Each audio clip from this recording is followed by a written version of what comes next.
Greetings, brethren. It is I, your premier equine purveyor of fermented barley malt beverages on YouTube, the Donkey. And welcome to Donkey vs. Beer. And let's have a look at what I have today. It is Hertog Jan. I'm not entirely sure how this is pronounced. It's from the Netherlands. My lovely, wonderful work colleague Michelle has brought this with her from her trip as a little gift, and I thought that's pretty cool, so let's make a video on that.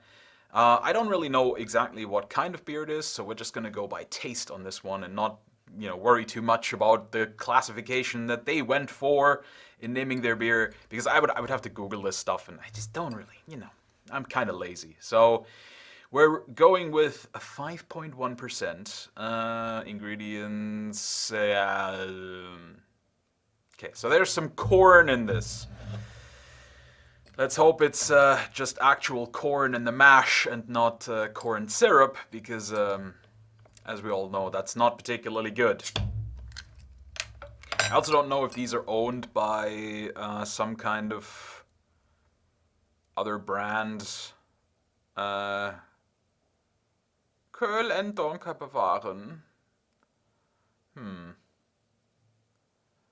Fles blijft eigendom van de brewery.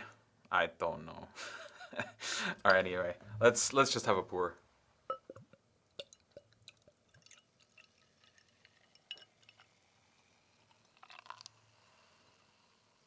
You know what? With this one, I could actually probably have gone with the small half-pint glasses that I have, because I only realized just now that this is only 300 milliliters. It's not the standard sort of 330 that we do in Germany. So doesn't matter. It's fine. We're going with the big pint.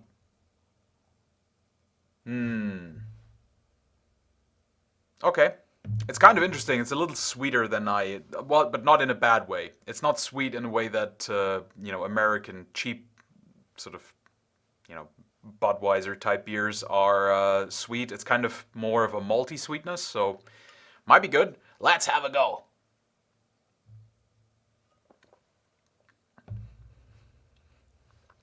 Okay. I can taste the corn, but it's not actually that bad. Oh, that's interesting.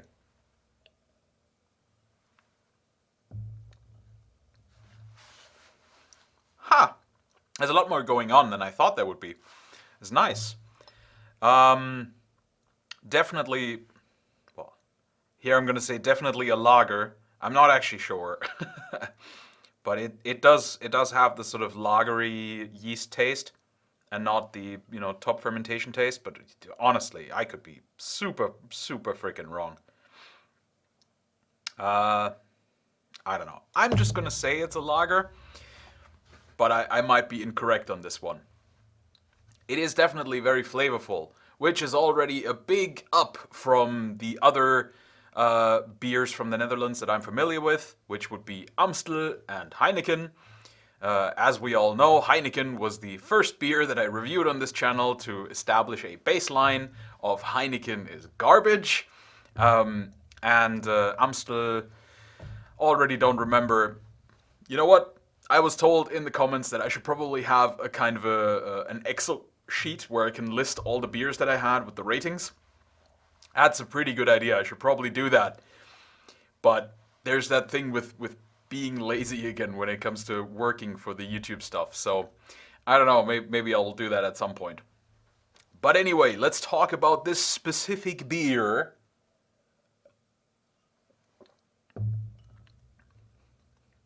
It's not very bitter. Bitterness level, not that of a Pilsner.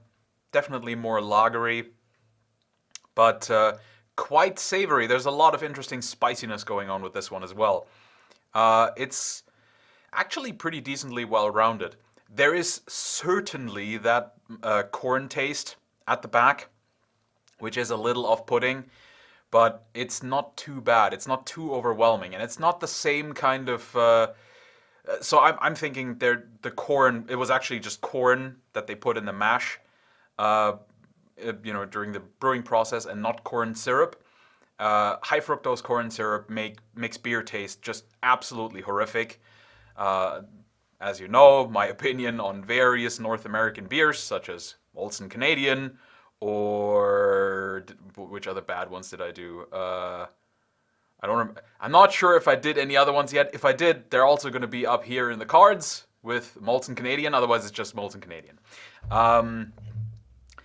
Yeah, so it doesn't have that sort of corn syrupy taste. It's actually just sort of a hint of almost like popcorn, or like a corn succotash, if you've ever eaten one of those.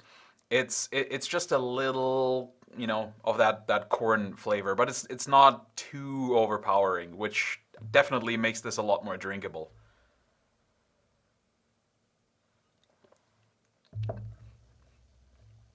Definitely a drinking beer. I mean, this is a beer you can get absolutely sloshed off of.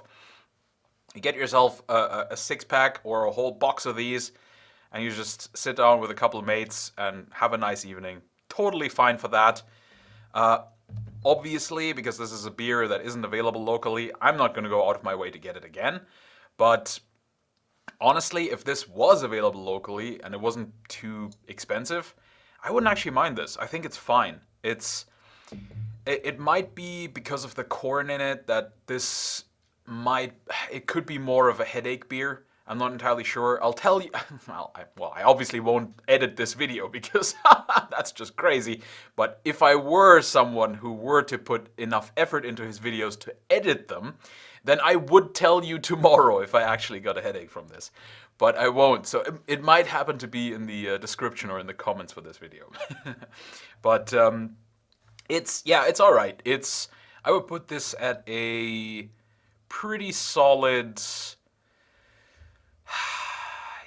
You know what? I think I'm generous tonight. I shall put this at a 6 out of 10. I think it's above average. It's pretty decent.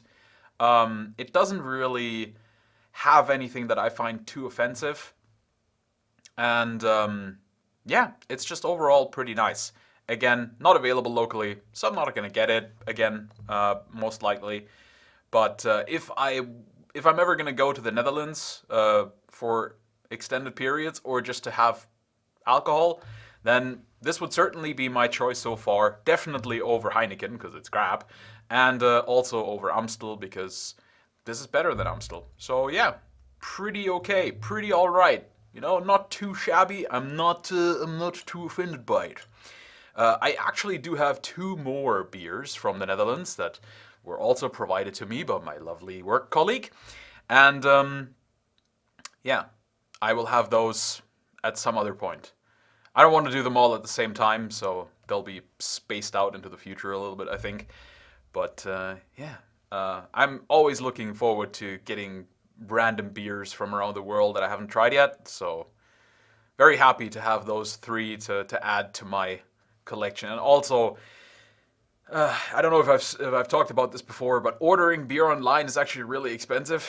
I'm not actually that fond of it anymore after ordering. I think I bought 3 different boxes. One is not really international. It's more of a North Bavarian selection of beer because there's just so many breweries in Bavaria.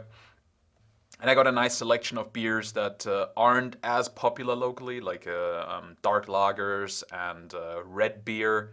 Smoked beer as well, and yeah, so that's somewhere behind me there. And then I bought a box of foreign beers, and that was very pricey. That was like 2 or 3 euros a bottle. That's more than gas station prices. So, whew, that's tough. But I don't know. I think the international ones are a lot more interesting to most people. I think than just having dozens and dozens and dozens and hundreds and thousands of different German mini breweries. So I like to sprinkle a lot of the the foreign beers in amongst the German beers, but I do have to do all German beers as well because it's so much easier for me to get those. Anyway, I do hope that you all have a wonderful evening. And thank you for joining me. And if you do enjoy these videos, please do consider subscribing because I am told telling people to subscribe actually makes them subscribe more. I personally would rather not, but look, That's just how it works, this silly game on the YouTube, and I'm just gonna have to go with it. So, would you please subscribe? Thank you very much. If you do, I won't have to talk about it anymore. And please do join me again on another day for another beer, which is hopefully just as above average or better as this. Take care, guys.